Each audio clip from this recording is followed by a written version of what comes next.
अल्लाह सोनिया सुटियां ने तेरे उत्ते डोरियां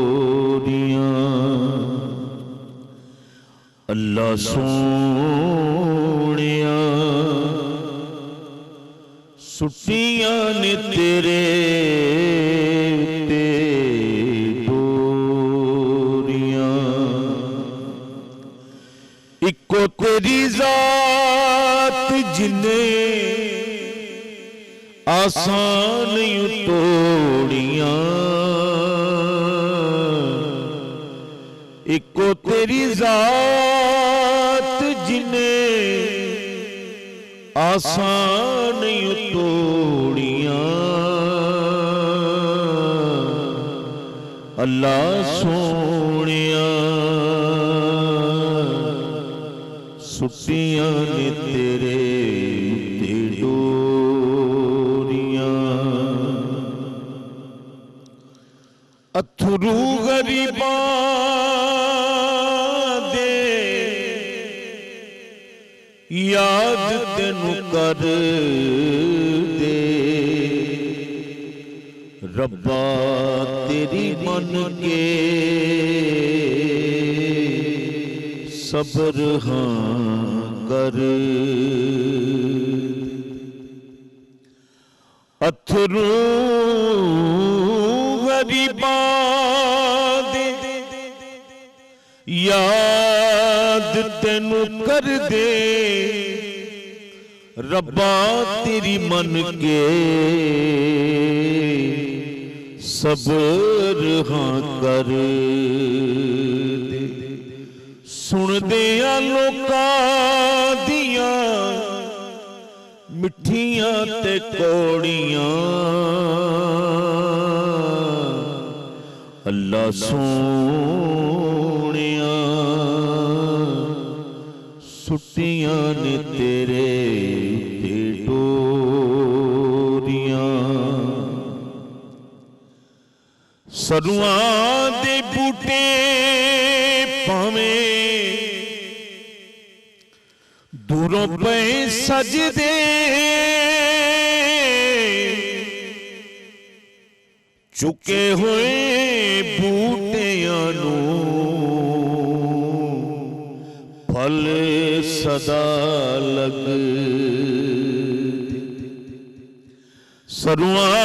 सरुआं दे बूटे भावें दूरों पे सजदे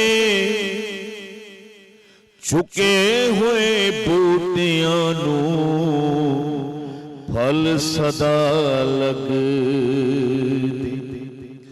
चलदियां नहीं इत्थे कदे जोरा जोरियां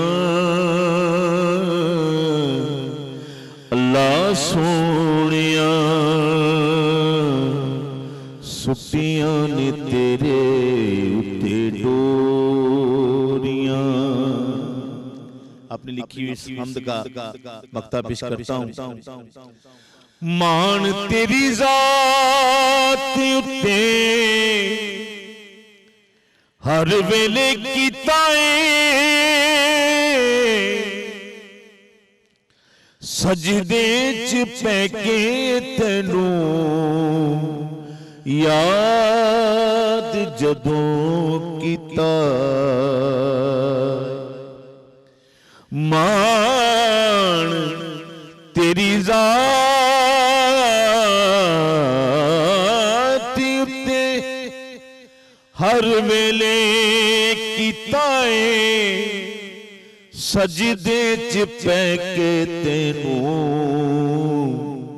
याद जदों कीता अर्ज़ां ज़ियादियां कदे तूने मोड़ियां अल्लाह सोनिया सुटियां ने तेरे उत्ते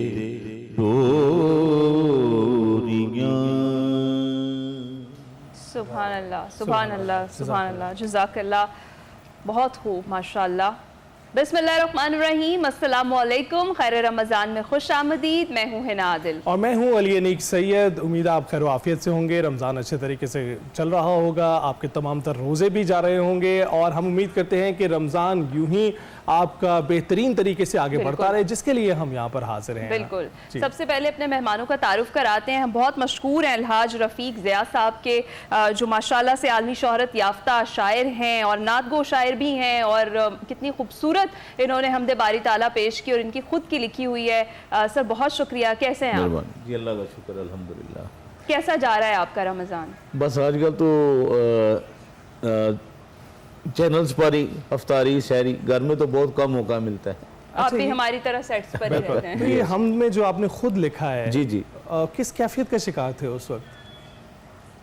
कैफियत देखिए, जब इंसान हर तरफ से मायूस हो जाता है ना, तो एक ही रास्ता नजर आता है, वो अल्लाह की बात अरे है। वाह, क्या वाह। तो जब आप दिल से कहेंगे ना अल्लाह सोने छुट्टियां ने तेरे ते डोरियां, तो फिर वो संभाल लेता है। वाह, अल्लाह ताला तो खुद कहता है कि मेरी रस्सी को थाम लो। बेशक बेशक। तो जब आप उसकी रस्सी को थाम लेते हैं तो अल्लाह ताला आपके लिए आसानियां पैदा कर देता है। बेशक बेशक वो नवाजता है और वो खूब नवाजता है। हमारे साथ जो हमारे परमानेंट गेस्ट्स हैं वो भी मौजूद हैं। हमारे साथ प्रोफेसर फ़ाहद मौजूद हैं, प्रोफेसर नासिर मौजूद हैं। अस्सलाम वालेकुम, बहुत शुक्रिया आप दोनों का भी। फ़ाहद साहब, कैसा रहा आज का रोज़ा अभी तक का? अल्हम्दुलिल्लाह जी, रोज़ा तो बहुत अच्छा रहा है, लेकिन वैसे ओवरऑल मसरूफियात इस किस्म की हैं कि थोड़ा सा मामला हेक्टिक वैसे रहा है, लेकिन रोज़ा ठीक जा रहा है अल्हम्दुलिल्लाह। अच्छा, आज मुझे तो दिन की तमाज़त, मुझे लगा कि थोड़ी सूरज की तमाज़त ज़्यादा थी, जिसकी वजह से ज़रा प्यास ज़्यादा लग रही थी। तो नासिर साहब, आपका रोज़ा कैसा रहा? कोई नींद में फ़र्क लग गया होगा आपको, वैसे उस तरह की गर्मी नहीं है, शुक्र अल्हम्दुलिल्लाह, अल्लाह का बड़ा करम है, एहसान है अल्हम्दुलिल्लाह। ज़बरदस्त, बेहतरीन। जनाब, आज का जो हमारा टॉपिक है वो भी बड़ा यूनिक टॉपिक है और उस पर डिस्कशन ने कहा कि ज़रूर होनी चाहिए। वो ये कि क्या जो बंदों के हुकूक हैं उनमें जो कोताही है वो हमारी इबादत को ख़तरे में डाल सकती है, इस पर हमने बात करनी है। जिस तरह से आपको पता है कि इस्लाम एक मुकम्मल ज़ाब्ता हयात है जो ना सिर्फ इबादत बल्कि जो इंसान हैं उनके बाहमी हुकूक को भी तालीम देता है। दीन इस्लाम में हुकूक की दो बड़ी अक़साम हैं, हुकूक अल्लाह और हुकूकुल इबाद। अगरचे इबादत का ताल्लुक अल्लाह ताला से है, लेकिन बंदों के हुकूक यानी हुकूकुल इबाद को इस्लाम में गैर मामूली अहमियत हासिल है। कुरान मजीद में अल्लाह ताला ने बार बार अदल, एहसान और हुस्न सलूक का हुक्म दिया है। नबी करीम सल्लल्लाहु अलैहि वसल्लम ने भी वाज़ेह फरमाया कि क़यामत के दिन बंदों के हुकूक का हिसाब बड़ी सख्ती से लिया जाएगा, यहाँ तक कि अगर किसी ने किसी पर जुल्म किया होगा तो उसकी नेकियां लेकर मजलूम को दे दी जाएंगी। नाज़रीन, हुकूकुल इबाद का ताल्लुक हमारे रोज़मर्रा मुआमलात से है, जिसमें वालिदैन के हुकूक हैं, रिश्तेदारों के, पड़ोसियों, यतीमों, मस्कीनों के हुकूक और ख़ास तौर पर मुलाजिमीन और खादमों के हुकूक भी हैं। इस्लाम में किसी भी इंसान को हकीर समझने या उस पर जुल्म करने की सख्ती से ममानत है। हजूर अकरम सल्लल्लाहु अलैहि वसल्लम ने फरमाया, तुम्हारे खादिम तुम्हारे भाई हैं, अल्लाह ने उन्हें तुम्हारे मातहत किया है, बस जो खुद खाओ वही उनको खिलाओ, जो खुद पहनो वही उनको पहनाओ और उन पर उनकी ताकत से ज़्यादा बोझ ना डालो। ये तालीम हमें मुसावात, रहम और अदल का दर्स देती है। हुकूकुल इबाद की अदायगी दरअसल हमारे ईमान की तकमील है। नमाज, रोज़ा और जो दीगर इबादत हैं वो अपनी जगह अहम है, लेकिन अगर हम बंदों के हुकूक पामाल करें तो हमारी इबादत भी ख़तरे में पड़ सकती हैं। इस रमज़ान में हमें अहद करना चाहिए कि हम अपने घरों, दफातर और मुआशरे में काम करने वाले हर फ़र्द के साथ अदल, एहसान और शफ़क़त का मामला करेंगे, और इसी पर अभी हमने बात भी करी। बिल्कुल, और ये नहीं भूलना चाहिए कि हमारा दीन भाईचारे का दीन है, मुसावात का दीन है, अदल का दीन है, जिसकी वजह से हम एक दूसरे में बराबरी कर पाते हैं, एक दूसरे को देख पाते हैं। आजकल जो नार्सिसिज्म का कॉन्सेप्ट है, जिसकी वजह से आप बिल्कुल अंधे हो जाते हैं, दूसरा शख्स आपको नज़र ही नहीं आता, उसको हकीर समझते हैं, छोटा समझते हैं। तो इस पर हमने बात करनी है और आज गुफ्तगू का आगाज़ प्रोफेसर फ़ाहद आपसे करेंगे। हम देखते हैं कि इसकी बहुत सी इकसाम है, लेकिन पहले एक ब्रेक पर जाएंगे, ब्रेक के बाद गुफ्तगू का आगाज़ करेंगे। ब्रेक पर जाएंगे।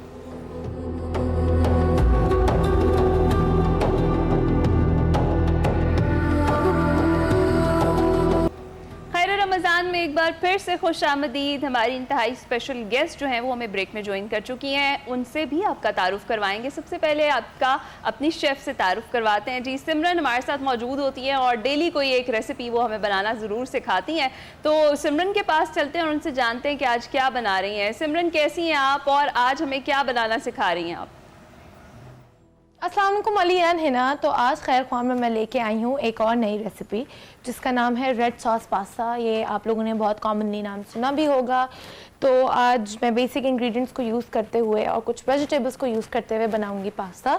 और जैसे जैसे सेगमेंट आगे चलेगा हम एक नई ड्रिंक को, एक मोहितो बनाएंगे। तो आप हमारे साथ रहें जब तक मैं अपनी तैयारियाँ स्टार्ट कर लेती हूँ। जरूर आपके साथ ही हैं। सिमरन, जानेंगे आपसे कि आज क्या आप बनाएंगी। इसके साथ साथ तारुफ आप करवाते चले। हमारी खास गेस्ट इस वक्त हमारे साथ मौजूद हैं आमना हसन शेख साहिबा, रहनुमा मुस्लिम लीग नून हैं और इसके साथ साथ जो यूथ पार्लियामेंटेरियंस का फोरम है जो अब सूबाई सतह पर भी ऑपरेट किया जाता है, उनको भी हेड कर रही हैं। बहुत बहुत शुक्रिया हमें ज्वाइन करने के लिए।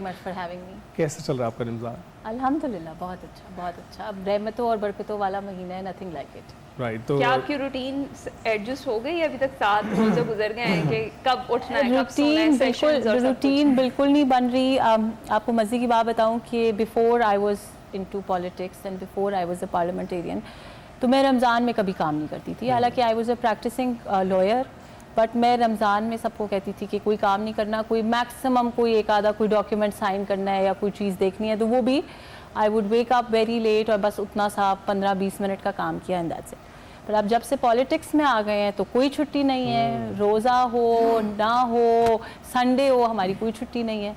सो इसलिए अब रमज़ान थोड़ा सा इस लिहाज से टफ लगता है कि वो बचपन वाले या पहले जवानी वाले आई वुड से मज़े नहीं रहे। अब काम पे फोकस करना पड़ता है। इससे पहले आप वकालत भी करती रही हैं और आपने वो एक टाइम देखा जब एसोसिएट रही हैं आप जी, जो है एक ऑफिस के साथ भी, वहाँ पर टाइमिंग किस तरह से चेंज थी और अब जब आप प्रोविंशियल असम्बली में मौजूद हैं यहाँ पर मुख्तलिफ किस तरह से है? अच्छा, नॉर्मल दिनों में तो वहाँ पे भी कोई टाइम नहीं होता था क्योंकि मेरी जो अर्ली ईयर्स हैं मेरी लॉयरिंग के, जब तक मैंने अपनी फर्म नहीं बनाई थी तो मैंने अकरम शेख साहब के साथ काम किया। सो शेख साहब के साथ आपको पता है बहुत सारे हाई प्रोफाइल केसेस और गवर्नमेंट के केसेस और बहुत ऐसी चीज़ें हम करा करते थे, तो कोई टाइमिंग नहीं होता था। कई बार हम संडेज़ को भी शाम को लेट नाइट तक बैठते थे या सारा कुछ। बड़ा मेजर डिफरेंस ये था कि अकरम शेख साहब पूरा रमज़ान बहुत इबादत करते हैं और पिछले 30 साल से हर रमज़ान में आखिरी 10 दिन मस्जिद नबी में एतिकाफ़ बैठते थे। तो हमारे मज़े हो जाते थे क्योंकि जब बॉस नहीं काम कर रहा तो हमें भी छुट्टी मिल जाती थी। अब डिफरेंस पॉलिटिक्स में ये है कि हमारा कोई टाइम नहीं। लॉ में एटलीस्ट आपके जाने का टाइम होता था, आपको एक सर्टेनिटी, आपको अगर ज़्यादा आवर्स भी काम करना है देयर वाज अ सर्टेनिटी। हमें पहले एक हफ्ते पूरे की हमारे पास होती थी टाइमलाइंस के आरजीए केस है, आरजीए केस है, आरजीए केस है। पॉलिटिक्स में एवरीथिंग अच्छा, अब जब से लास्ट 6 मंथ से आप जो यंग पार्लियामेंटेरियंस हैं उनको हेड कर रही हैं और जिस तरह से अभी हम डिस्कस कर रहे थे कि 109 के करीब पार्लियामेंटेरियंस हैं आपके अंडर जिनको आप हेड कर रही हैं, ये तो एक भी आप मुझे मार करवाएंगी ये अंडर वाला लफ्ज़ कह के, कोई मेरे अंडर नहीं है। चले, तो उनके साथ आप काम कर रही हैं तो ये कैसा एक्सपीरियंस है? और ख़ास तौर पर उस वक्त जब आपके साथ जो हैं वो दोनों जो पार्टीज़ हैं, जैसे अगर पाकिस्तान तहरीक इंसाफ भी और पाकिस्तान मुस्लिम लीग नून है और दीगर जो पार्टीज़ हैं उनके कैंडिडेट्स भी हैं, तो कैसा एक्सपीरियंस है? आई थिंक बहुत अच्छा एक्सपीरियंस है। और जो डिफरेंट बात है और मेरी समझ के मुताबिक पाकिस्तान किसी भी नेशन के लिए वे फॉरवर्ड भी यही है और यही होना चाहिए कि यहाँ पे हम अपने पॉलिटिकल डिफरेंसेस को पीछे रख के एक्चुअल इश्यूज़ पे बात करते हैं। और हमने एक रूल बनाया हुआ है कि ना आप अपने लीडर की बात करें ना मैं अपने लीडर की बात करूं। एक जो हॉस्टिलिटी वाला एनवायरनमेंट है ना, मुझे नवाज शरीफ से ज़्यादा इस मुल्क में नहीं लगता किसी शख्स ने काम किया, ना किसी ने तरक्की की है, ना मुझे किसी से उतनी उनसियत है, ना मुझे कितनी ख्वाहिश है कि मैं किसी की लीडरशिप में काम करूं। लेकिन इसका ये मतलब नहीं है कि मैं किसी ऐसी जगह बैठ के ये बात करूं जहाँ पे मुझे पता है कि अगले शख्स के शायद एहसासात मजरूह होंगे या उसको तकलीफ़ होगी या वो एजिटेट होगा और वो मुझे रिएक्ट करेगा। इस तरह का माहौल जब हम पार्लियामेंट्स के अंदर बनाते हैं तो उस माहौल की वजह से आई थिंक कि बहुत सारे अच्छे काम बैकग्राउंड में रह जाते हैं। तो सो दैट इज ऐसे व्हाट वी आर माहौल- trying to do at young parliamentarians forum कि हम सबको साथ लेके पॉलिसी इश्यूज के ऊपर काम करें और इस चीज़ को रियलाइज़ करें कि जस्ट बिकॉज कोई अच्छी पॉलिसी, कोई अच्छा काम PMLN ने किया है या PTI ने किया है, उसको हमें just for the sake of it oppose नहीं करना। राइट, चले अब अपने मौजू की तरफ आते Please. हैं। प्रोफेसर नासिर, हम बात कर रहे थे हकूकुल इबाद की। जी जी। आपको क्या लगता है कि हम और माशरा कहाँ कोताही कर रहे हैं? बिस्मिल्लाह वल्हम्दुलिल्लाह वस्सलातु वस्सलामु अला रसूलिल्लाह व अला आलिहि व सहबिहि व मन तबिअहु व मन वाला। हमारी कोताही, जो आपने बहुत ही चुभता हुआ एक सवाल कर दिया शुरू में। हम हुकूकुल इबाद को हुकूकुल्लाह नहीं समझते। हुकूकुल इबाद में डबल जोर है। एक तो ये बंदे का हक है और फिर उसका भी हक है जिसका ये बंदा है। बंदों का कोई हक अज खुद नहीं बना, ये किसी बनाने वाले ने बनाया है। और जब आप उस हक को डिनाई करते हैं, उस हक को नहीं मानते, तो जिसने ये हक बनाया है आप उसकी भी नाफरमानी कर रहे हैं।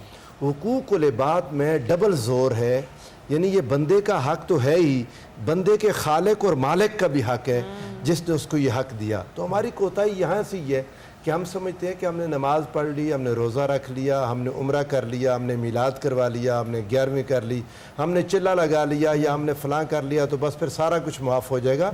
कुछ माफ़ नहीं होता अगर अल्लाह के बंदे आपसे राज़ी नहीं हैं और आपने बंदों के हुकूक की अदायगी में अगर कोताही की है, रब्बे ज़ुल जलाल तो इन्हें इबादात को उठा के फेंक देगा कि आपने जो असल काम था इंसान का, इताअत के लिए कम न थी करूबियाँ, वो फरिश्ते थे बहुत, वो क़याम करते थे, वो रुकू करते थे, वो सुजूद करते थे। अल्लाह ने उनके होते हुए इंसान को बनाया और इंसान को एक दूसरे के साथ हमदर्दी और खैरखाई का पाबंद किया। रब्बे ज़ुल जलाल ने कुरान मजीद में जहाँ भी अपने हुकूक का बयान किया उसके मान बात जोड़ के बंदों के हुकूक बयान कर दिए। वाबुदुल्लाह वला तुश्रिकू बिही शैअन वबिल वालिदैन इहसाना वबिज़िल क़ुरबा वल यतामा वल मसाकीन वल जारि ज़िल क़ुरबा वल जारिल जुनुब वस्साहिब बिल जंब वब्न सबील कमा क़ाल अल्लाहु अज़्ज़ा वजल।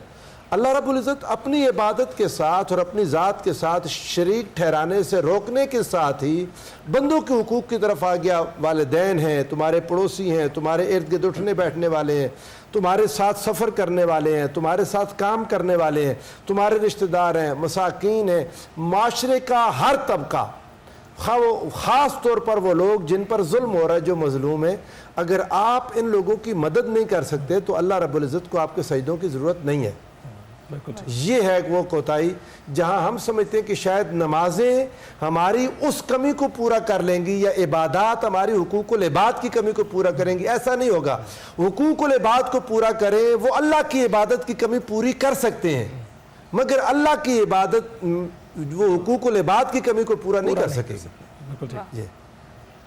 प्रोफेसर फहद, आप क्या कहेंगे इसमें? आप क्या कहेंगे? बिस्मिल्लाहिर्रहमानिर्रहीम। बहुत ही इम्पोर्टेंट टॉपिक और जैसे नासिर साहब कह रहे हैं इसमें कोई शक नहीं है। दीन को ना बड़े एक रिडक्शनिस्ट अप्रोच के तहत हमने समझना शुरू कर दिया है। अगर मैंने इबादत कैरी आउट करता हूँ, रिचुअल को पूरा करता हूँ, तो मुझे लगता है कि मैंने रिलीजन की सारी ऑब्लिगेशन पूरी कर दी है। ये बिल्कुल ऐसा नहीं है।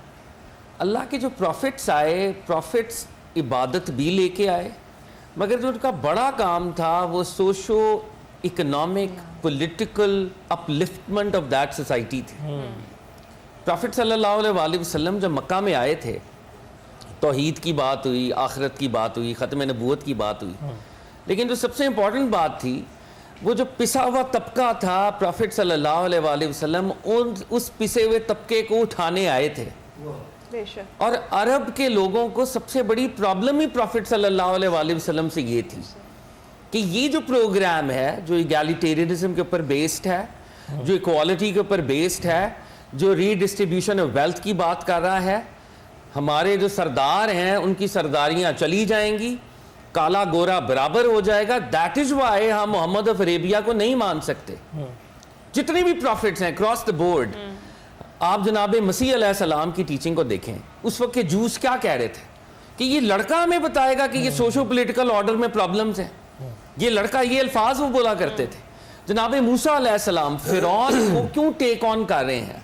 बनी इसराइल जो कि पिसा हुआ तबका है उसको अपलिफ्ट करना है। तो प्रॉफिट्स की एक जो पूरी स्ट्रगल है वो सिर्फ रिचुअल की स्टैब्लिशमेंट नहीं है कि आपने नमाज पढ़ ली, इबादत कर ली। ये एक रिडक्शनिस्ट अप्रोच है रिलीजन की। होलिस्टिक अप्रोच क्या है? उस होलिस्टिक अप्रोच में पॉलिटिक्स, एडमिनिस्ट्रेशन, गवर्नेंस और रीडिस्ट्रीब्यूशन ऑफ वेल्थ, इकोनॉमी और पॉलिटिक्स जुड़ी हुई है, क्योंकि वो हेल्प करती है, जिसको अब हम अपने अल्फाज में हुकूकुल इबाद के फ्रेमवर्क की बात कर रहे हैं। पॉलिटिक्स और एडमिनिस्ट्रेशन और इकोनॉमी पिसे हुए तबकों के लिए वो मौका फराम करती है, वो अपॉर्चुनिटी फराम करती है कि प्रॉफिटिक मिशन जो है, प्रॉफिटिक स्पिरिट जो है वो इस्टेब्लिश हो सके। इमाम हुसैन क्यों खड़े थे? क्या नमाजें नहीं पढ़ी जा रही थी? रोजे नहीं रखे जा रहे थे? हज नहीं हो रहा था? क्या यजीद ने ये चीजें खत्म कर दी थी? रिचुअल्स तो थे। इमाम हुसैन स्टूड, क्यों?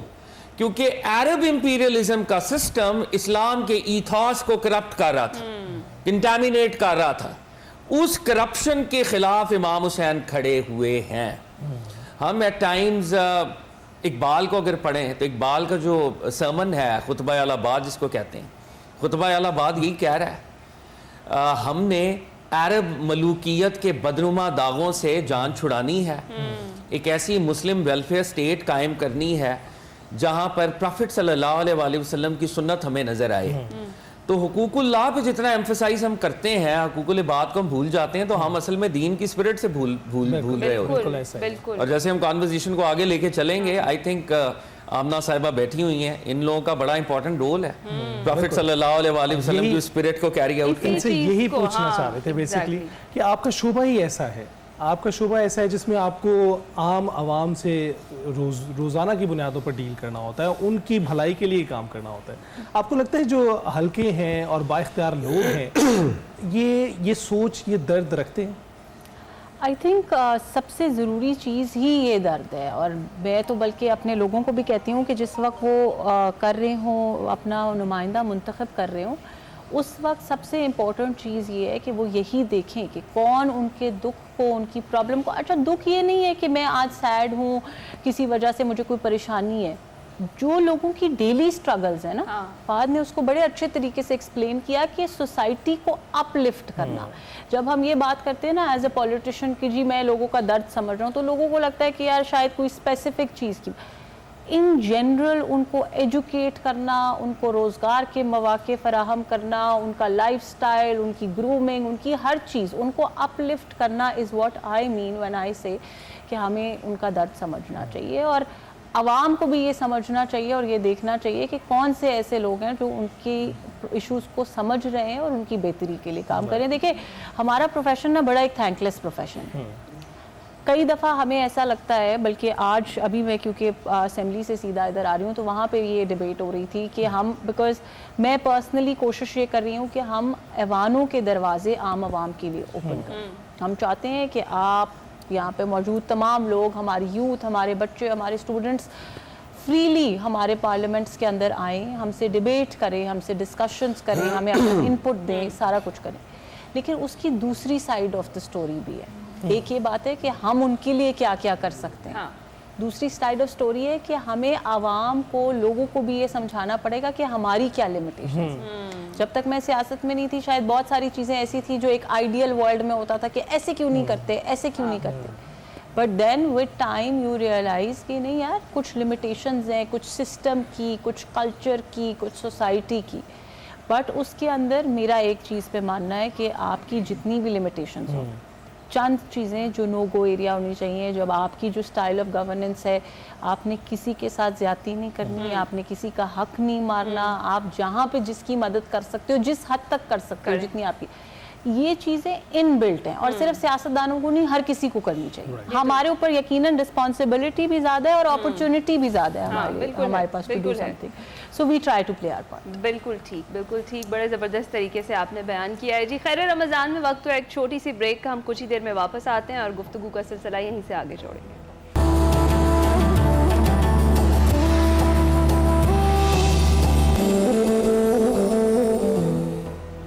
रमज़ान में एक बार फिर से खुशामदीद। अभी आपको लेकर चलते हैं किचन में, देखते हैं कि सिमरन जो रेसिपी हमारे लिए तैयार कर रही थी वो कहाँ तक पहुँची है। Over to you Simran.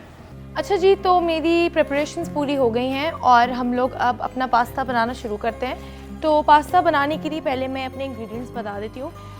Ingredients में मेरे पास है tomato puree, mayonnaise, chilli sauce, soya sauce, नमक, काली मिर्च, कुटी हुई लाल मिर्च, प्याज, शिमला मिर्च, हरा धनिया, लहसुन अदरक का पेस्ट, स्वीट कॉर्न है, बॉइल्ड पास्ता है और 3 ऐसी चीज़ें हैं जो बहुत ज़रूरी है हमारे पास्ता के लिए।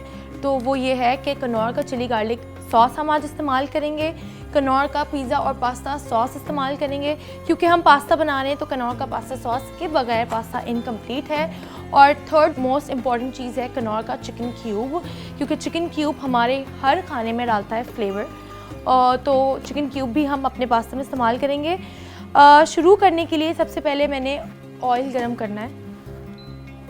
ऑयल में इस्तेमाल करूँगी डालडा का क्योंकि डालडा में है विटामिन A, D, E और omega 3 and 6। Dalda cooking oil आपकी हेल्थ का भी ख्याल रखता है और आपके खाने का भी ख्याल रखता है। और आज मैं इस्तेमाल करने वाली हूँ डालडा का सनफ्लावर ऑयल जो कि है कोलेस्ट्रॉल फ्री,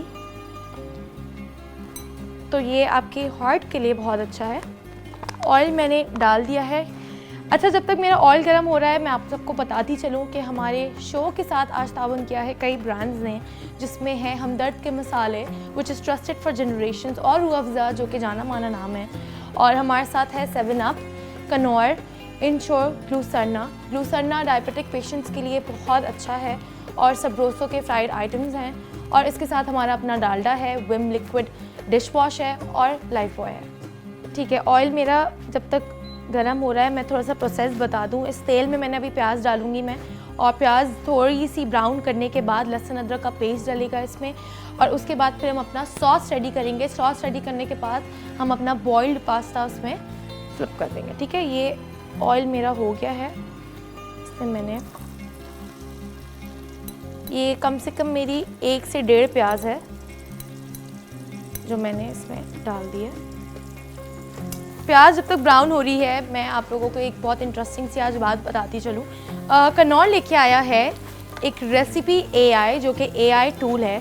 अगर आप रोज़ रोज़ इफ्तार पे सेम खानों से बोर हो चुके हैं और टाइम भी कम है, मुकाबला भी सख्त है, तो कनौर का जो ये नया AI टूल है जिसका नाम है रेसिपी AI, ये बहुत हेल्पफुल है। करता ये है कि कोई भी पिक्चर और वीडियो की मदद से ये आपके घर में जो इंग्रेडिएंट्स मौजूद हैं उस इंग्रेडिएंट्स की रेसिपी बना के आपको फ़ौरन दे देता है, और वो रेसिपी 30 मिनट्स में रेडी हो जाती है। तो आप रोज़ अलग अलग किस्म के खाने भी बना सकते हैं, फ्रेश रेसिपीज़ भी ट्राई कर सकते हैं, और सेम ओल्ड बोरिंग रेसिपीज़ के पैटर्न को भी ब्रेक कर सकते हैं।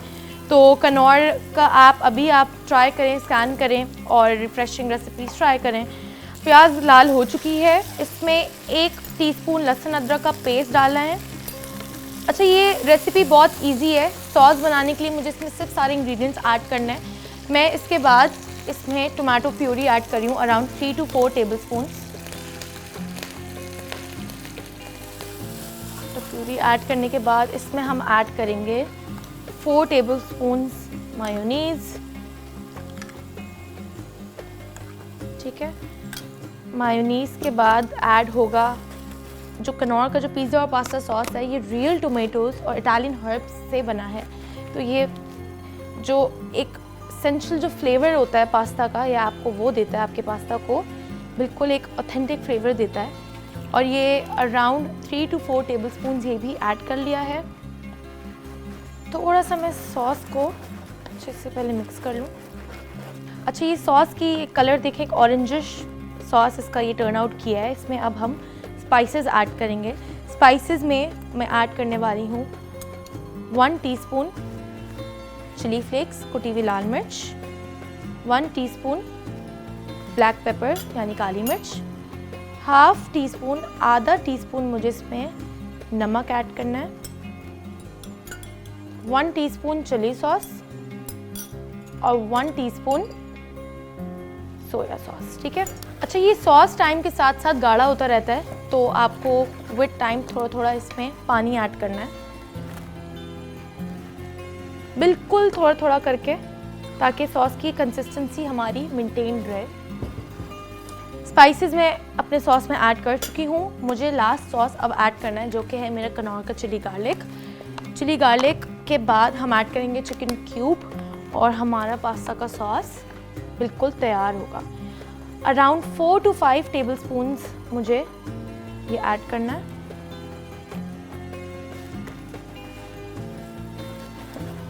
ये सॉस का कलर आप लोग देख सकते हैं, बिल्कुल ऑरेंजिश इसका सॉस का कलर है। ठीक है, इसमें थोड़ा सा पानी ऐड करूँगी मैं, क्योंकि मुझे इसमें हरा धनिया और शिमला मिर्च और कॉर्न डालना है, तो ये सॉस ऑलरेडी गाढ़ा हो जाएगा, तो थोड़ा सा इसकी कंसिस्टेंसी मुझे थोड़ी सी लिक्विड ही करनी है। कि ये मेरा सॉस रेडी है, बहुत इजी और बहुत क्विक सॉस की रेसिपी है। इसमें अब शिमला मिर्च ऐड हो गए। आप लोग कोई और वेजिटेबल्स डालना चाहें, गाजर लोग डालते हैं बहुत शौक से, वो भी आप लोग डाल सकते हैं। स्वीट कॉर्न इसमें ऐड हो गए। अच्छा, हरा धनिया हमने इसको गार्निश करने के लिए रखा है, हरा धनिया से हम इसको गार्निश करेंगे। रेड सॉस पास्ता में हरा धनिया से फ्लेवर बहुत इन्हांस होता है, तो एंड में वो हो जाएगा। अच्छा, लास्ट हमारी बहुत इंपॉर्टेंट चीज़ जो रह गई है वो है हमारा चिकन क्यूब। चिकन क्यूब के लिए थोड़ा सा मैं सॉस में ऐड करूँगी। अच्छा, इस बॉक्स में 2 चिकन क्यूब है, तो 1 और चिकन क्यूब काफ़ी है पास्ता के लिए। तो थोड़ा सा मुझे सॉस में डालना होगा पानी। ठीक है, ये थोड़ा सा सॉस इसके अभी लिक्विड ही हो जाएगा। उसके बाद मैं ऐड करूँगी कनौर का चिकन क्यूब। कनौर का चिकन क्यूब अब जब ये मिक्स करेंगे तो ये अच्छे से डिज़ोल्व हो जाएगा, और ये हमारा पास्ता का सॉस रेडी है। बहुत बेसिक और बहुत इजी इंग्रेडिएंट्स हैं जो कि घर पे हर वक्त मौजूद होते हैं, और बिल्कुल 10 to 15 मिनट्स में हमारा सॉस तैयार हो जाता है बहुत आराम से। ये इसकी आप शक्ल भी देख सकते हैं।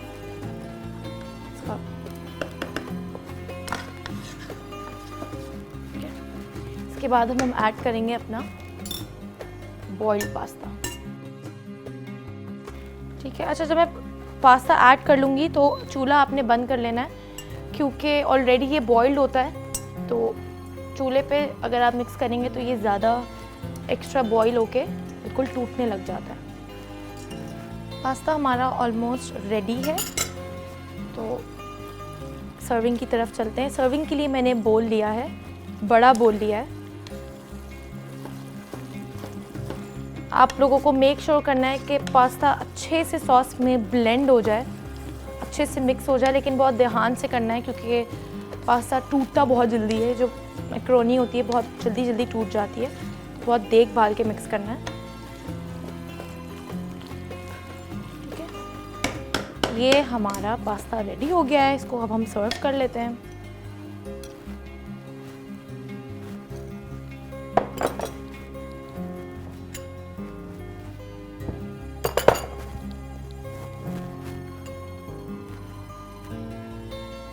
ये पास्ता हो गया है, और इस पे हम गार्निशिंग कर रहे हैं हरे धनिया की।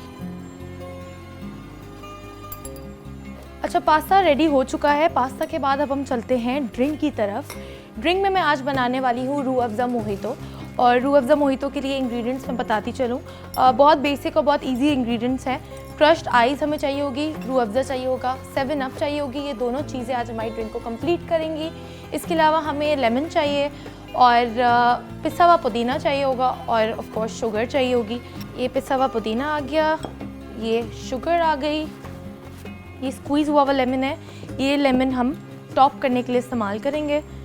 ठीक है, ये ग्लास में सबसे पहले ये पुदीना का पेस्ट जो बना हुआ है इसको हमें डालना है।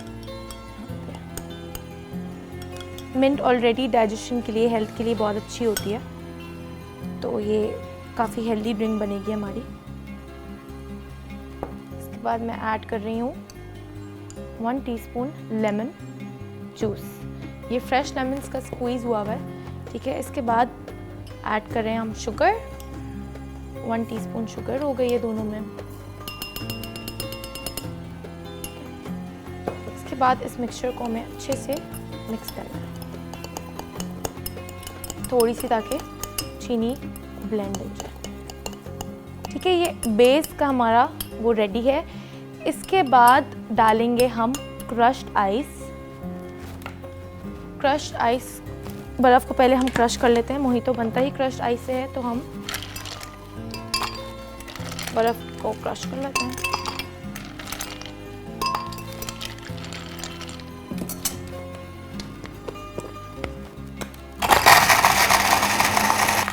अच्छा, बर्फ़ को ज़्यादा बिल्कुल पानी पानी जैसा भी क्रश नहीं करना, थोड़ा सा इसका सॉलिड हो, ठीक है।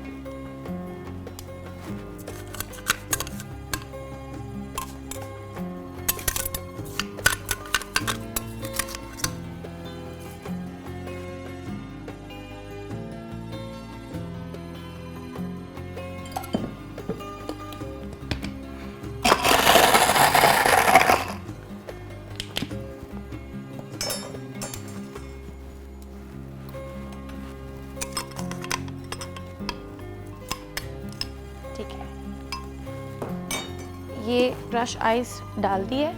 इसके बाद ऐड करना है रूह अफ़ज़ा। रूह अफ़ज़ा बहुत एनर्जाइजिंग और रिफ़्रेशिंग ड्रिंक है। पूरा दिन रोज़े के बाद अक्सर डिहाइड्रेशन हो जाती है, एनर्जी लेवल्स भी कम होते हैं, तो रूह अफ़ज़ा की हेल्प से आपके एनर्जी लेवल्स भी बैक टू नॉर्मल हो जाते हैं और एनर्जी, हमारी जो डिहाइड्रेशन का प्रॉब्लम है वो भी रिकवर हो जाता है। रूह अफ़ज़ा डालने के बाद ऐड करेंगे 7 अप। 7 अप सबकी पसंद करती कोल्ड ड्रिंक है, ठीक है। ये हमारी ड्रिंक कंप्लीट है। इसके बाद ये लेमन्स स्लाइस्ड हैं, इसको हाफ करके हम, रूह अफ़ज़ा ऑलरेडी बहुत एनर्जाइजिंग और रिफ़्रेशिंग होती है, फिर उसके बाद हमने जब 7 अप ऐड कर दी है तो ये ड्रिंक और भी मज़ेदार है हो गई है। इस पे आप लोग चाहें तो मिंट के लीव्स और ऐड कर सकते हैं।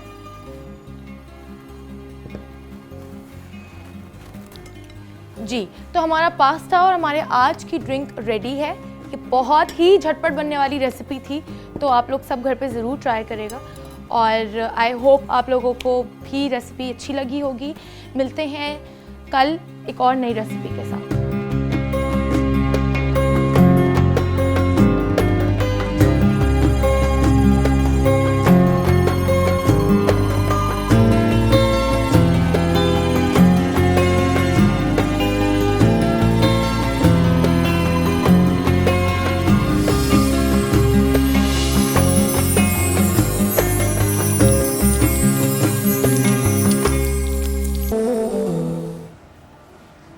रमज़ान में एक बार फिर से खुशामदीद। एक इंतहाई अहम मौजू है जिस पर हम बात कर रहे हैं, जिसमें हम बात कर रहे हैं कि हुकूकुल इबाद जो है इस्लाम में उनको बहुत ज़्यादा अहमियत दी गई है, तो हम क्यों उन्हें फरामोश कर जाते हैं, इसकी बेसिक रीज़न क्या है।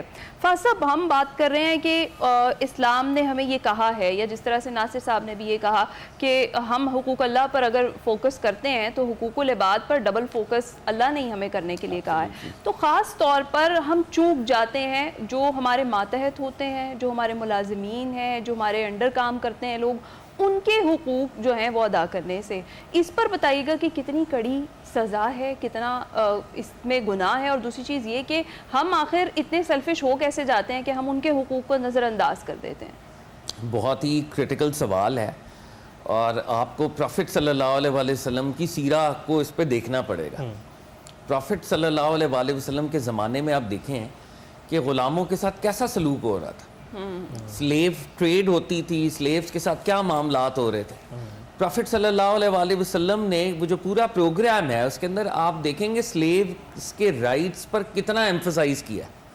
उसको वही खिलाओ जो खुद खाते हो, उसको वही शेल्टर दो जो खुद जिधर रहते हो, उसको वही पहनाओ जो खुद पहनते हो, एक इक्वालिटी। और आप उस प्रिमिटिव माशरे में जाके देखें ज़रा, यानी बिलाल हबशी को रज़ी अल्लाह ताला अन्हु काबतुल्लाह की छत पर खड़ा करके ये कहना कि तुम आज फतह मक्का वाले दिन अजान दो, और सामने वो सारे अरब एरिस्टोक्रेसी वो खड़ी है, वो जो उन पे जुल्म करती थी वो सारे सरदार खड़े हैं।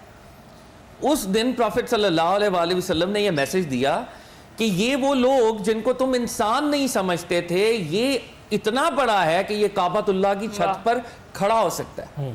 अभी आपने एक नुआंस दिया कि मुलाजमों के साथ हम क्या करते हैं। अब प्रॉफिट सल्लल्लाहु अलैहि वसल्लम के बड़े प्यारे सहाबी उनके घर के काम किया करते थे, अनस बिन मालिक। हमारी बुखारी मुस्लिम दोनों के अंदर ये रवायतें मौजूद हैं। अब वो टीनेजर थे ना, प्रॉफिट सल्लल्लाहु अलैहि वसल्लम के छोटे मोटे जो घर के काम होते थे वो करते थे। तो एट टाइम्स खुद कहते हैं कि मुझे प्रॉफिट सल्लल्लाहु अलैहि वसल्लम काम कहते थे, मैं बाहर जाके खेलना शुरू कर देता था, और प्रॉफिट सल्लल्लाहु अलैहि वसल्लम ने कभी माइंड नहीं किया। एक हदीस में फरमाते हैं कि प्रॉफिट सल्लल्लाहु अलैहि वसल्लम ने अगर मैंने कोई काम किया है तो कभी डांट के ये नहीं कहा कि ये काम ऐसे क्यों नहीं किया तुमने, और अगर मैंने काम नहीं किया तो प्रॉफिट ने कभी ये नहीं कहा कि ये काम ऐसे क्यों किया है, क्यों नहीं किया तुमने। मतलब दोनों हालतों में मुझसे कभी सवाल किया ही नहीं नबी अलैहिस्सलातु वस्सलाम ने। अब देखें, आप और मैं, हम सब, we are very humble students of religion. मैं कहता हूं कि वो लोग जो रिलीजियस तबके से दिन का ताल्लुक है, क्लेरिक्स हैं, जो क्लर्जी है, जो वेरी अनफॉर्चुनेटली वो अपने मुलाजमीन के साथ कैसा सलूक कर रहे हैं, उनको तो रोल मॉडल होना चाहिए ना। मैं और आप तो आम सिविलियंस हैं, आम इंसान हैं, लेकिन जो हर वक्त काल अल्लाह काला रसूल अल्लाह वो पढ़ते रहते हैं, उनके घरों के अंदर मुलाजमों की ऐसी एक्सप्लॉयटेशन होती है, मुझे दुख होता है। ये दुख वाली बात है। आज हम सोशलिज्म, कम्युनिज्म, इक्वालिटी की बातें करते हैं, वो फिलॉसफीज की बातें कर रहे हैं, मार्क्सिज्म की फिलॉसफी, बराबर करें, ये करें। प्रॉफिट सल्लल्लाहु अलैहि वसल्लम इन रियलिटी 1400 साल पहले बहुत बड़े इक्वालिटी के रेवोल्यूशन को लेके आए हैं, और हमारी क्लेरिक्स, हमारी क्लर्जी बिल्कुल इसके बरक्स खड़ी है। बिल्कुल क्वालिटी के बिल्कुल। और आपने पहले भी कई नशिस्तों में इसका जिक्र किया है कि जिसमें क्लैरिक्स जो है वो रोल मॉडल की तरह नहीं चल रहे हैं जिस तरह से उनको चलना चाहिए। प्रोफेसर नासिर, जी जी, I would like to add, जब फहद ने जैसे इक्वालिटी का जिक्र किया तो आई बिलीव हमारा रिलीजन, हमें प्रोफेसर साहब बेहतर बताएंगे, लेकिन एक बहुत अच्छा और मैसेज भी देते हैं जब हम इक्वालिटी की बात करते हैं, तो it's not just on based on finances. हाँ, आपकी सोशल इक्वालिटी भी है, आपकी पढ़ाई के ऊपर, इवन आपके रिलीजियस एक्ट्स के ऊपर। हम क्यों ये समझते हैं कि मैंने 6 नमाजें पढ़ी तो मैं फलां से बेहतर हूँ? अल्लाह बेहतर जानता है कि उनके दिलों में क्या है। वी जज people for how they dress up, everything. मुझे अभी तक मौलाना तारिक जमील का एक लेक्चर का एक पार्ट याद है, वो कभी कभार आप अपनी कोई चीज़ आपको क्लिक कर जाती है। सो उन्होंने कहा कि अगर एक खातून फुली ड्रेस्ड अप हैं एक अबाया में, और उन्होंने फेस भी कवर किया हुआ है, और वो गुजर रही हैं, और एक खातून ने कुछ वेस्टर्न कपड़े पहने और वो मुड़ के उसको जज कर रही हैं, तो मैं उसको ये कहूँगा कि तुम इस वक्त अल्लाह की नज़रों में शायद उससे नीचे चली गई हो, सिर्फ उसको जज या उसको अपने से कमतर समझने के लिए। सो आई थिंक ये बड़ा इंपॉर्टेंट है कि जब हम इक्वालिटी की बात करते हैं तो हम सिर्फ फाइनेंशियल इक्वालिटी की बात ना करें, social, religious, educational, all kinds of equalities. बिल्कुल ऐसे होना चाहिए। प्रोफेसर नासिर, आपकी जानिब भी आएंगे, और बहुत ही क्रिटिकल सवाल एक जहन में चल रहा है कि हकूकुल इबाद की जब बात होती है कि तो हम हमेशा ट्रिकल डाउन ही क्यों सोचते हैं? हम क्यों सोचते हैं कि बाइख्तियार लोगों का ये फ़र्ज़ है कि उनको जो मुलाजमीन हैं और बाकी लोग हैं उनके लिए कुछ करना चाहिए? हम ये रिवर्स क्यों नहीं सोचते कि हमारा भी रहनुमाओं के लिए कोई फ़र्ज़ बनता है, उनकी जानिब भी कोई उनका भी कोई हक़ है जो हमें अदा करना पड़ेगा? तो उस पर डिस्कशन करेंगे, लेकिन इस छोटी सी ब्रेक के बाद।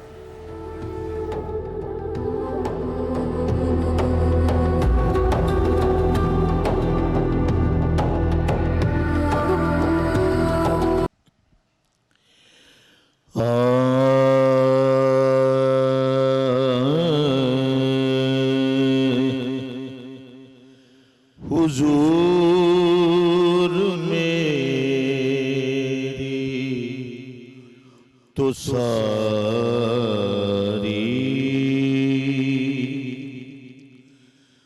बहार आप से है, हुजूर मेरी तो सारी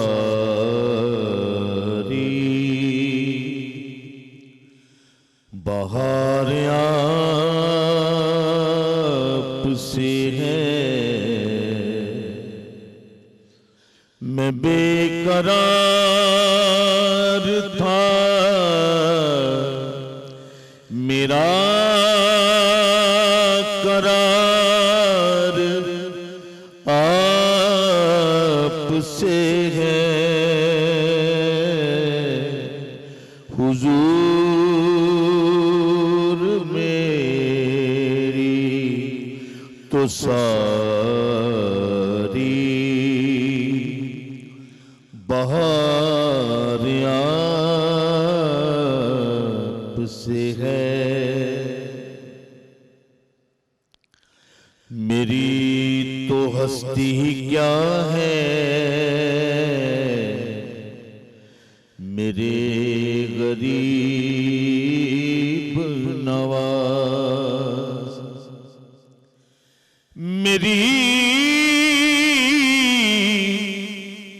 तो हस्ती ही क्या है मेरे गरीब नवाज, जो मिल रहा है मुझे सारा प्यार आपसे है हुजूर में। अपनी लिखी हुई इस नात का हासिल कलाम से पेश करता हूं। मैं इस यकीन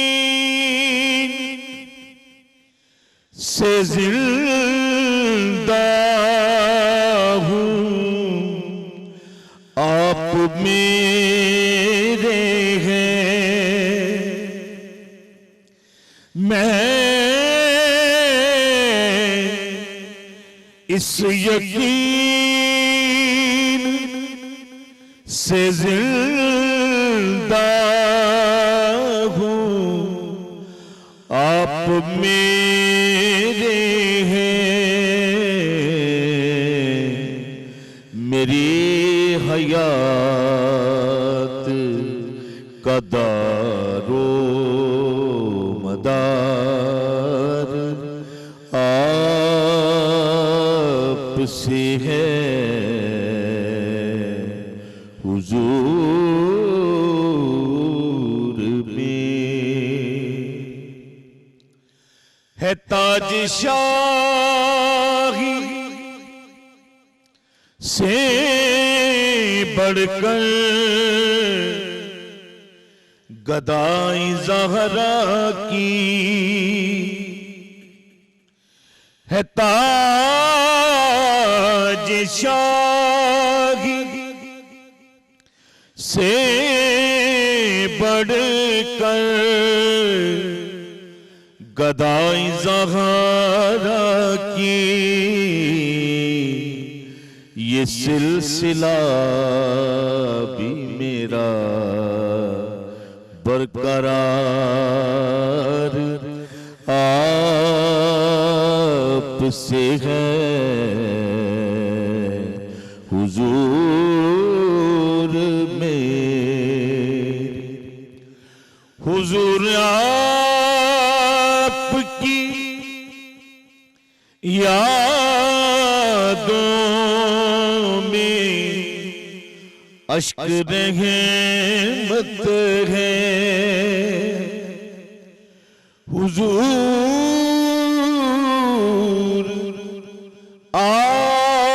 आपकी यादों में अश्क रहमत है, ये तेरी आँख ज़िया अश्क बार आपसे है। मैं बेकरार था, मेरा करार आपसे है हुजूर मेरी तो सारी बहार आपसे है। सुभान अल्लाह, जज़ाकल्लाह। ज़िया साहब सलामत रहिए, नात रसूल मकबूल पेश कर रहे और थे। जिस कदर खूबसूरत ये कलाम है आपका लिखा हुआ, ये नात है, जिसने पढ़ा है बड़ा खूबसूरत पढ़ा है, लेकिन जिस तरह से आपने इसकी अदायगी की है बेहतरीन। किस स्टेट में थे आप जब ये आपने लिखा और इतना करीब महसूस किया ख़ुद को? देखें, जब इंसान पे ज़िंदगी में मुश्किलात आती हैं, उसका ये मकसद नहीं होता कि अल्लाह ताला इसको कोई तकलीफ दे रहा है, उसका मतलब ये होता है कि अल्लाह ताला अपने करीब करना अरे चाह रहा वाह, है। और वो कैफियत शायद अभी हम भी महसूस कर पा रहे हैं आपकी आवाज़ से भी और आपकी बातों से भी। क्योंकि मैं जिन मराहल से गुजर के ये कलाम लिखा है ना, वो मुझे पता है, वो मेरे सामने आ जाते हैं। बिल्कुल अरे ऐसे। बहुत शुक्रिया पेश करने के लिए। और हमारा जो भी है वो सरकार के सत्य में बेशक, है। बेशक। और मैं समझता हूँ कि ये नात लिखना जो है ये अता है, बेशक। इसका कोई इंस्टीट्यूट नहीं होता, कोई पढ़ा लिखा बंदा, कोई शर्त नहीं है इसमें, जिसको इजाज़त मिल जाए। अरे वाह, वो जिसको ख़ानदान नहीं देखते, वो नस्ब नहीं देखते, वो इल्म नहीं देखते। वाह, मैंने ऐसे लोग भी देखे हैं जो अनपढ़ हैं लेकिन इतनी खूबसूरत नातें लिखते हैं, उनकी किताबें हैं। तो ये अता है मालिक की। बिल्कुल आता बेशक। है। और आप पे कोई खास शक नहीं। अता है, अल्लाह ताला आपको सलामत बहुत रखे। शुक्रिया। चलिए गुफ्तगू का सिलसिला एक बार फिर आगे बढ़ाते हैं। नासिर साहब, ब्रेक पर जाने से पहले हम ये गुफ्तगू कर रहे थे कि दोनों जानिब इंसान ही हैं, चाहे वो लीडरान हो, चाहे वो आवाम हो, चाहे बाइख्तियार लोग हों या वो जिसके पास कोई इख्तियार नहीं। तो हकूकुल इबाद की जब बात की जाती है तो फिर एक ही समत में क्यों की जाती है? और क्या इससे वो ताल्लुक कमज़ोर नहीं पड़ जाता जो ताल्लुक एक माशरे को बहाल रखता है? आपने अहम सवाल किया है और इस पर ज़रूर गुफ्तगू होनी चाहिए। बुनियादी तौर पर तो आप कर रहे हैं, एक तरफ हुक्मरान है और एक अवाम है। अवाम अपने लिए हुक्मरान चुनते हैं, कभी भी कोई ज़बरदस्ती अवाम को अपनी रियाया नहीं बना सकता। अल्लाह रब्बुल इज़्ज़त ने वाज़े फरमा दिया कुरान मजीद में, मा कान लिबशरिन अन युअतियहुल्लाहुल किताब वल हुक्म वन नबुव्वत सुम्मा यक़ूल लिन्नासि कूनू इबादन ली मिन दूनिल्लाहि वलाकिन कूनू रब्बानिय्यीन बिमा कुन्तुम तुअल्लिमूनल किताब व बिमा कुन्तुम तदरुसून। ये बात कुरान पाक ने बहुत वाज़े कह दी कि किसी बशर के लिए ये रवा ही नहीं, मुनासिब ही नहीं कि अल्लाह उसे किताब दे, हिकमत दे, यानी नबूवत अता कर दे, फिर वो लोगों को अपना ग़ुलाम बना ले। नहीं, वो ने रब्बानिय्यीन बनाएगा, अल्लाह का ग़ुलाम बनाएगा। किसी इंसान को हक नहीं है, पहले ग़ुलामी थी, इस्लाम ने उस ग़ुलामी को ख़त्म कर दिया। लोग ख़रीदते थे, बाज़ारों में इंसान बिकते थे, जिस तरह बाकी कम्युनिटीज़ बिकती हैं, जानवर बिकते हैं, ऐसे इंसानों की मंडी लगती थी। उस मंडी में इंसान बिका करते थे। इस्लाम ने उसे आहिस्ता आहिस्ता ख़त्म कर दिया और किसी ने आज़ाद शख्स को ग़ुलाम बनाने की कोशिश की तो सैयदना फ़ारूक आज़म रज़ियल्लाहु ताला अन्हु ने फरमाया अपने एक गवर्नर से, आपने फरमाया जब माउन उनको आज़ाद जाना तुम होते कौन हो उनको अपना ग़ुलाम बनाने वाला। अब जब अवाम किसी को अपने लिए हुक्मरान मुंतखब करती है, जिस तरीके पर हम भी पाकिस्तान में और दुनिया के कसीर ममालिक चल रहे हैं, तो फिर ज़्यादा जिम्मेदारी बहरहाल हुक्मरान पर आती है। उसके पास वसाइल ज़्यादा आ जाते हैं। अवाम की एक जिम्मेदारी है समा और इताअत, उसकी बात सुने, उसके कवानीन को फॉलो करे, उसके ख़िलाफ़ जब तक कि वो कोई इस्लाम के उसूलों के मुनाफी ना चल जाए उसकी बात को माने, ये इताअत है। बाकी लोगों की सारी भलाई, लोगों की अच्छाई के लिए काम करना, लोगों के लिए मेहनत करना और कमज़ोर से कमज़ोर आदमी को इंसाफ दिला देना। सिद्दीक़ अकबर रज़ियल्लाहु ताला अन्हु का पहला खुतबा देखे ना, आपने फरमाया कि मैं तब तक तुम्हारे सामने लड़ता रहूँगा उस शख्स के लिए, कमज़ोर से कमज़ोर शख्स मेरे लिए ताकतवर है, जब तक मैं उसे उसका हक ना दिला दूँ। और कोई ताकतवर मेरे नज़दीक ताकतवर नहीं है जब तक मैं उसे उसका हक छीन के दूसरे को दे ना दूँ। सैयदना फ़ारूक आज़म रज़ियल्लाहु ताला अन्हु फरमाते हैं कि फ़ुरात के किनारे अगर एक बकरी का बच्चा भूखा प्यासा मर जाता है तो उसका सवाल भी मुझसे होगा।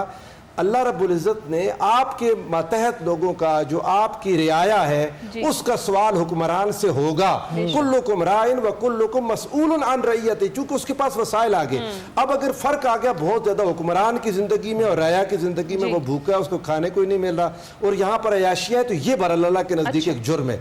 अगर मुआशरे में कमज़ोर है तो हुक्मरान का लिविंग स्टाइल वहाँ ही चला जाए। जैसे सैयदना फ़ारूक आज़म रज़ियल्लाहु ताला अन्हु ने फरमाया, कहत के दिनों में आपने फरमाया मैं नहीं खा सकता जब तक मेरे हर फर्द को खाना ना पहुँच जाए, और आपने उस भूख को खुद महसूस किया जो लोगों तक पहुँच रही थी। तो इस वजह से हम आवाम से तब मुतालबा करेंगे जब आवाम के सारे हुकूक पूरे हो चुके हों, मुआशरे में प्रॉस्पेरिटी हो, खुशहाली हो, और फिर अगर वो हुकूक की अदायगी ना करें तो फिर तो है ज़्यादती। लेकिन अगर मुआशरे में उनके अपने हुकूक नहीं पूरे हो रहे, बहरहाल फिर हुक्मरान अल्लाह के नज़दीक हुक्मरान जवाब दे। और ये जो हमारी बहन आमना ने काम शुरू किया, जिम्मेदारी मुश्किल है, इन पर मेहनत ज़्यादा आ गई, इनके स्ट्रगल ज़्यादा आ गई कि बहुत ज़्यादा लोगों के हुकूक है और क़यामत के दिन सवाल भी साथ बिल्कुल होगा। इस पर बात करनी है भी ज़रूरी। इस पर ब्रेक के बाद हम बात करेंगे जी। कुछ ही देर में लाहौर का अफ्तार है, खैर खैरियत से अपना अफ्तार कीजिए और उसके बाद हमें ज्वाइन कीजिए। हम ब्रेक के बाद हाजिर होते हैं। खैर रमज़ान में एक बार फिर से खुश आमदीद। इंतहाई अहम मौजू पर हमारे जो मेहमान हैं उनसे बात कर रहे हैं और वो है हुकूकुल इबाद को अहमियत देना बहुत ज़्यादा ज़रूरी है। क्यों देना ज़रूरी है? क्योंकि हमारा दीन जो है वो इस चीज़ का हमें हुक्म देता है। इसके अलावा एक जो बात हम ये कर रहे थे कि अगर जो इख्तियार रखने वाले लोग हैं उनके ऊपर उनके कुछ फ़राइज़ हैं, तो जो बेख्तियार हैं उनके भी कुछ फ़राइज़ या उनकी भी कुछ ड्यूटीज़ बनती हैं, तो उनको भी उन इख्तियार वाले लोगों के हुकूक अदा करने चाहिए। इस पर हम बात कर रहे थे आमना, जिस तरीके से अभी हम अगर मैं इसको रिलेट करूं, देख रहे हैं कि जिस तरह से पंजाब में काम हो रहा है, जिस तरीके से मरीम नवाज़ साहिबा ने रमज़ान के लिए जो रिलीफ पैकेजेस तो निकाले हैं वो अलग है, जिस तरीके से हम कम्युनिटी डेवलपमेंट का काम बेसिकली देख रहे हैं उनकी तरफ से सबको बराबर रखते हुए, ये कितना ज़्यादा चैलेंजिंग हो जाता है कभी कभी। क्योंकि हम अगर बात करें तो हमें भी आदत हो चुकी होती है कि हम अपनी आसानी के तरीके, अगर आवाम की मैं बात करूं, अगर एक साइड से फ़ायदा मिल रहा है तो वो भी ले लें और दूसरी साइड से मिल रहा है वो भी ले लें। तो ये ट्रांसपेरेंसी को यकीनी बनाना किस तरह का आपके लिए है और ये कितना चैलेंजिंग हो जाता है? I think it's a very pertinent question, क्योंकि जब मरीम नवाज़ साहिबा आज से 2 साल पहले एग्जैक्टली चीफ मिनिस्टर बनी और उन्होंने ओथ लिया, तो उन्होंने ये कहा था कि मैं चाहती हूँ कि पूरे पंजाब का सिस्टम ट्रांसफॉर्म किया जाए, स्पेशली जो आपने वर्ड यूज़ किया ट्रांसपेरेंसी को यकीनी बनाया जाए। तो शुरू में यकीनन बहुत स्ट्रगल्स थी, और स्ट्रगल्स इस वजह से थी, जैसे मैं आपको बताऊं कि बहुत सारे मोर देन 50 प्रोग्राम्स उन्होंने लॉन्च किए हैं, जैसे अपना घर अपनी छत प्रोग्राम है, लैपटॉप स्कीम्स हैं, आपकी स्कॉलरशिप प्रोग्राम्स हैं, एग्रीकल्चरल लैंड के प्रोग्राम्स हैं। तो हमारे लोग ना बहुत यूज़ टू हैं इस चीज़ के कि हम किसी से सिफारिश करा लेंगे, हम कोई थोड़ा ज़ोर लगा लेंगे, ऐसी चीज़ मिल जाएगी। सो आई रिमेंबर जब वो सिस्टम हुआ करता था तो लोग बड़ा कंप्लेन करते थे इस बारे में कि जी फलाने नू तो सिफारिश नाल मिल गया, ऐसी की करिए, फिर they would go and find someone जिसका वो कोई पावर यूज़ कर ले। Now it is so transparent, I kid you not, people have started complaining about that कितना ट्रांसपेरेंट जी ये जब लोग सिफारिश लेके आते हैं और आप उन्हें कहते हैं कि जी हम कुछ भी नहीं कर सकते, हर प्रोसेस हर सिस्टम कंप्यूटराइज्ड है, कोई मिनिस्टर कोई पार्लियामेंटेरियन इसमें आपकी कोई मदद नहीं कर सकता, आप भी उसी कुरानंदाजी का हिस्सा हैं, अगर आपका नाम निकल आया मे बी नहीं निकला तो मे बी नेक्स्ट टाइम। सो वो हमारी सोसाइटी को उस चीज़ की आदत ही नहीं। I remember initially people started complaining कि जी आपके पास आने का फिर हमें क्या फ़ायदा है अगर हमने कुरानंदाजी से ही हमारी बारी आनी है तो। या इवन पुलिस का, I feel that's one of the biggest milestones that weave achieved कि अब चीफ मिनिस्टर साहिबा ने कहा है कि हर ट्रैफिक पुलिस और जो पुलिस वार्डन्स हैं उनके पास बॉडी कैम्स हैं। अब पहले क्या होता था, अगर पुलिस वाला या तो मिसबिहेव कर रहा है, अगर वो नहीं कर रहा तो अक्सर लोग उसके साथ मिसबिहेव कर रहे हैं कि आपको पता नहीं है मैं कौन हूँ, आपको पता नहीं है मैं किसका बेटा हूँ। So now it's two way accountability and I think that is the most brilliant thing. आप लोगों ने शायद देखा भी होगा, अभी कुछ अर्सा पहले एक पार्लियामेंटेरियन की कुछ झड़प हो गई थी एक ट्रैफिक पुलिस ऑफिसर के साथ, तो चीफ मिनिस्टर साहिबा ने उस पुलिस वाले को शाबाश दी and she called her own parliamentarian और उन्होंने उन्हें कहा कि ये मुनासिब बात नहीं है and I don't want to see this happening. So I think एक ट्रांजिशन है जो हमने एज अ सोसाइटी करनी है, और नॉट बड़ी जस्ट खूबसूरत एक इंडिविजुअल है जो हमें देखने में आ रही है कि अब हम कारकर्दगी में आगे जाने की कोशिश कर रहे हैं, बजाय कि लोग अभी भी बात करते हैं कि जनजी आपके पोस्टर से मुतासिर नहीं होगी, जनजी आपके नारों से मुतासिर नहीं होगी, आपकी बातों से मुतासिर नहीं होगी। लेकिन अगर जनजी कारकर्दगी से भी मुतासिर नहीं हो रही तो ये लाइबिलिटी जनजी पर आती है। तो प्रोफेसर फहद, आपसे आपके बगैर आपके ओपिनियन के ये कॉन्वर्सेशन बड़ी अधूरी सी रहेगी, आप क्या ऐड करेंगे इस पर? देखिए ये सवाल बड़ा इंटरेस्टिंग है आपका कि जो लोग बेचारे नीचे हैं उनकी भी कोई फ़राइज़ हैं, लेकिन दीन के अगर आप फ्रेमवर्क में देखें यकीनन उनकी भी कुछ रिस्पॉन्सिबिलिटीज़ और ड्यूटीज़ हैं, they also owe a few duties. लेकिन जो पहली क्रश्ड तबका है ना, दीन उनके साथ खड़ा होगा। क्रश तबके को आप मज़ीद क्रश नहीं कर सकते, यानी ये इन प्रिंसिपल एक बात है। अगर मैं लीडरशिप पोजीशन में हूँ, मैं political at the helm of the affairs पे हूँ, तो दीन मुझे ही ज़्यादा मुर्दे इल्ज़ाम ठहराएगा। I have a greater responsibility. और जो बेचारे पहले ही पिसे हुए हैं, आप पहले उनको क्रश भी करें और साथ उन्हें ये कहें तुम्हारे राइट्स नहीं है लेकिन तुम्हारी ड्यूटीज़ हैं, यू ओ दोज ड्यूटीज़, ये तो बड़ा अनफेयर होगा। तो मेरा ख्याल है इस सवाल को ज़रा रीफ्रेस करने की ज़रूरत है, और जो दीन की स्पिरिट और दीन का ईथॉस है, रिस्पॉन्सिबिलिटी बहरहाल पावरफुल, ज़्यादा सवाल पावरफुल से ही होगा, पावरफुल जवाबदेह होगा, उसकी अकाउंटेबिलिटी ज़्यादा होगी। मुझे एक हदीस का एक टुकड़ा याद आ रहा है, मफहूम याद आ रहा है। प्रॉफिट सल्लल्लाहु अलैहि वसल्लम ने फरमाया जो लीडरशिप पोजीशंस में हैं वो कल क़यामत में कुंद छुरी से ज़िबा किए जाएंगे, अल्लाहु Akbar. Because they had a greater power. और अगर वो अपने पावर को सही तरह से डिस्चार्ज नहीं किया, रिस्पॉन्सिबिलिटी को डिस्चार्ज नहीं किया, इट्स अ मैटर फॉर कुंद छुरी से ज़िबा करना, कि उनको इस तरह फिर खुदा की तरफ से पूछगछ होगी। जैसे एक ब्लंट छुरी फिरती है तो टाइम लगता है उसमें, और आपके लिए it becomes a painful process. तो इसके ऊपर मेरा ख्याल है थोड़ा सा हमें ना ज़रा जो पिसा हुआ तबका है उसके साथ खड़े होने की ज़रूरत है। जो हमारे सर्वेंट्स हैं, अब स्लेव का इंस्टीट्यूशन, स्लेवहुड तो ख़त्म हो गई है, तो जो सर्वेंट्स हैं उनके साथ अभी भी मौजूद है किसी न किसी शेप में, आपको अभी भी नजर आती है। बॉन्डेड, हाँ, मॉडर्न स्लेवरी, बिल्कुल मॉडर्न स्लेवरी तो एक खास अंदाज में है, ऑफ कोर्स वो है। और जैसे आमना ने बड़ी इंटरेस्टिंग बात की, और ये बात सही है, मैं I would want to second her also, कि प्रॉफिट सल्लल्लाहु अलैहि वसल्लम ने ना क्लासेस को ब्रेक किया था। It was not just financial classes, वो सिर्फ एक इकोनॉमिक स्ट्रैटिफिकेशन को ब्रेक करना नहीं था, वो हर लेवल के ऊपर था।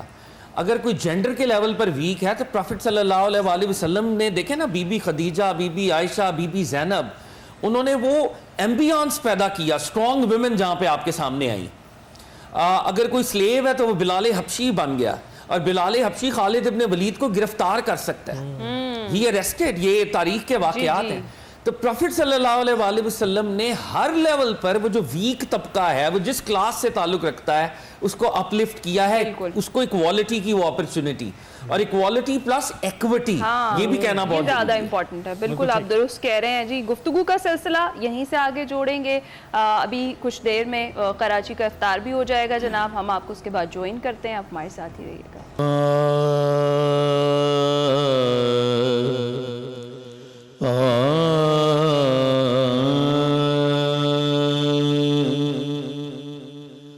लगियां ने मौजा लाई रखी सोनिया, चंगिया कि मंदिया निभाई रखी सोनिया, बोलना कमल च अपनी लुकाई रखी सोनिया, लगियां ने मौजा ज़ियाउद्दीन दा बनिया गुलाम मैं, एदे नालों वध होर लेना की नाम मैं, ज़ियाउद्दीन दा बनिया गुलाम मैं, एदे नालों वध होर लेना की नाम मैं, बनिया गुलाम ते बनाई रखी सोनिया, चंगिया के मंदिया निभाई रखी सोनिया, लगियां ने मौजा। वाह, सुभान अल्लाह, सुभान अल्लाह। एक और खूबसूरत कलाम, वो भी आपका ही लिखा हुआ, बेहतरीन, जज़ाकल्लाह। जनाब, हमारा जो मौजू है वो इम्पॉर्टेंट है, उस पर हम डिस्कशन कर रहे हैं। अब वक्त आ गया है कि हम इसको कंक्लूड करें, जो हमने इतनी गुफ्तगू की है उसको अब समेटा जाए। फाज साहब, कैसे कंक्लूड करेंगे आज के टॉपिक को आप? इंतहाई अहम मौजू था, बड़ी हमने फ्रूटफुल डिस्कशन की कि किस किस के हुकूक हैं, किस किस के फ़राइज़ हैं और अदायगी कितनी ज़रूरी है। कैसे कंक्लूड करेंगे? मेरे ख्याल में जैसे आज हमने कॉन्वर्जेशन का आगाज़ भी किया था, आप दीन को रिडक्शनिस्ट अप्रोच के तहत मत देखें।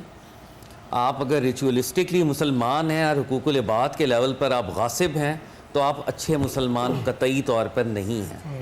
हुकूकुल इबाद पर इतना एम्फसिस है प्रॉफिट सल्लल्लाहु अलैहि वसल्लम का, कुरान का, रब्बुल इज़्ज़त की तालीमात का, कि हुकूकुल इबाद को अदा किए बग़ैर आपका हर क्लेम इस्लाम का वो फ्लॉड क्लेम है। तो इट्स वेरी इंपॉर्टेंट। और जैसे यहाँ पे कहा भी गया, आपने अपनी ड्यूटीज़ अदा करनी है, अपनी रिस्पॉन्सिबिलिटीज़ अदा करनी है, और एक ह्यूमन लेवल पर नॉन जजमेंटल अप्रोच ज़रूर रखें। जैसे यहाँ पर कहा गया, और ये दीन की स्पिरिट है, आप किसी को जज ना करें, किसी को एम्बैरस ना करें, focus on your own self also. ये भी हुकूकुल इबाद के फ्रेमवर्क की है कि आप अपने ऊपर फोकस करें और दूसरों को अपॉर्चुनिटी दें कि वो ग्रो करें, और वो अल्हम्दुलिल्लाह ब्लूम करेंगे कभी ना कभी इंशाल्लाह।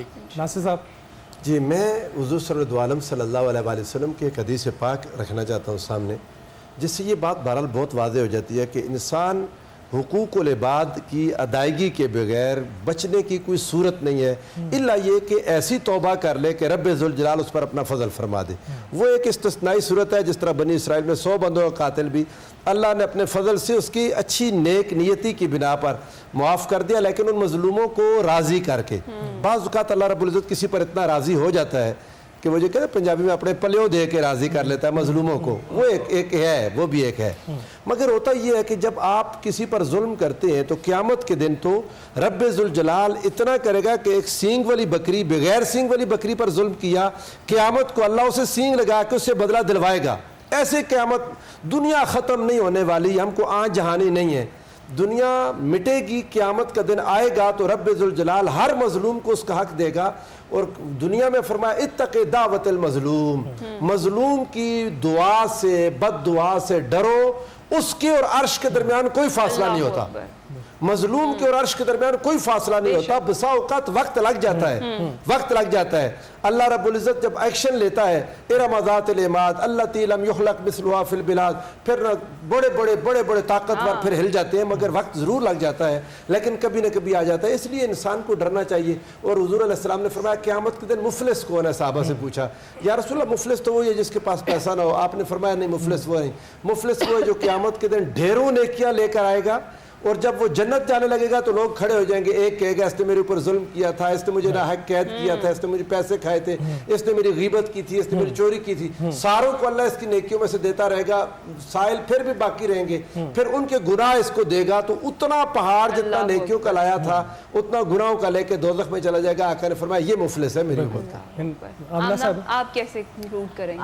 आई थिंक बहुत अच्छी यहाँ पे बातें की गई, but ultimately we all agree on the fact कि हमें सबको एज ए कम्युनिटी एक दूसरे को अपलिफ्ट करने की ज़रूरत है। और फ़हद साहब ने और प्रोफेसर साहब ने बहुत सारा बर्डन जो है वो सियासी लोगों के ऊपर और हुकूमत के मेंबरान पे डाल दिया, तो यकीनन ताकतवर लोगों पर। तो आई थिंक कि बिल्कुल इस चीज़ का जो एक रिस्पॉन्सिबिलिटी है उसको हम बखूबी लेते हैं, और नॉट जस्ट कि अभी लेते हैं, हर शख्स को सियासत में किसी ऐसी पोजीशन ऑफ पावर में आने से पहले ये बात पता होती है। जैसे हमारी चीफ मिनिस्टर ने भी कहा था कि मैं किसी के साथ किसी किस्म की, बल्कि अभी जैसे मैंने आपको पुलिस की एग्जांपल दी, उन्होंने उनको कहा है कि आप किसी से ओए करके बात नहीं कर सकते। तो ये हम सब पे, ये उस सिनेरियो में, उस सिचुएशन में वो पुलिस वाला ताकतवर है, क्योंकि उसके पास ये पावर है ना कि वो आपको रोक सकता है, आपको अरेस्ट कर सकता है, आपको तंग कर सकता है, आपका चालान कर सकता है।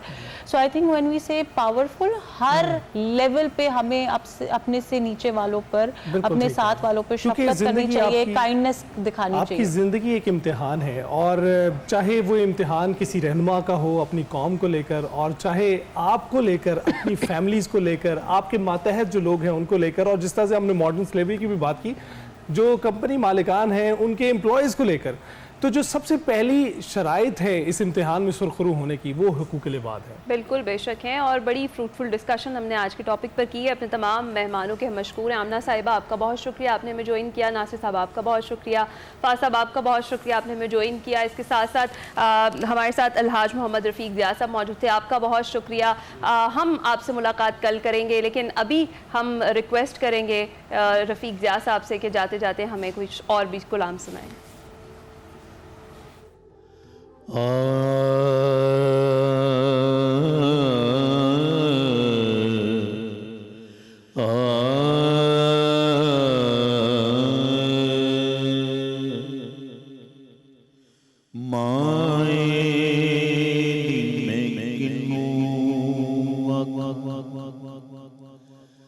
दर्द विछोड़े दहालनी माए मैं किनू आखां दर्द विछोड़े दहालनी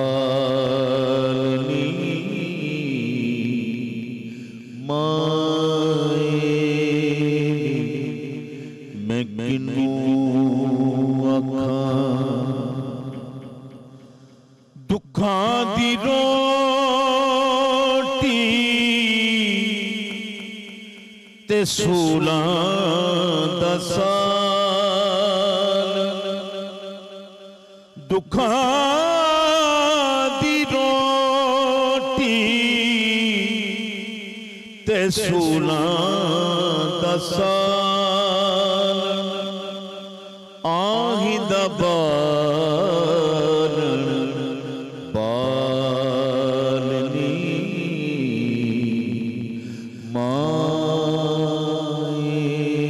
माए किन्नू आखां जंगल बेने फिरां ढूंढे जंगल बेने फिरां ढूंढे अजे ना पायो लालनी माए मैं किन्नू आखां कहे हुसैन फकीर निमान कहे